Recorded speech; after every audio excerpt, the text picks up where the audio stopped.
Here's a story about Don Cherry too. I don't know if Clark, you remember this, but when he was in his heyday, and we're probably going back a decade or so, every Saturday night, the Canadian Press, the People's Wire Service in this country, had somebody assigned to Coach's Corner, like not in the arena. They'd be watching it at home, and they would send out a 300-word story every night on what Don Cherry said.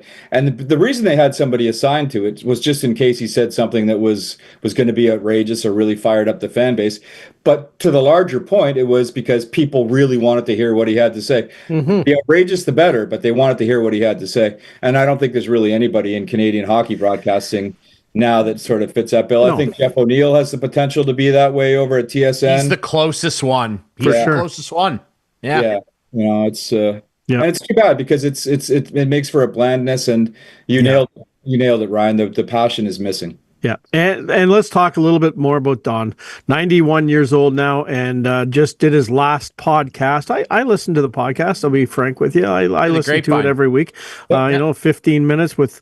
I mean, you can sort of see why Tim Cherry gets all the names wrong, because he grew up with his dad getting all names wrong, and unfortunately, Cindy passed away not long ago. But he sounded very frail. He's 91 years old, still has it. You can tell he still has it, but just sounded really frail. And he gave his final toodaloo on last weekend. So I thought the telling one on his last one, Clarky, was that I think almost every question that Tim asked him, Tim had to finish the answer. Like Don would sort of give you 7 or 8 words. He's 91, but he's 91, right? Yeah. I'm sure he's still sharp for a 91-year-old, but literally he's 91. Yeah. He's 91. Yeah, it's incredible, like an incredible broadcasting career. And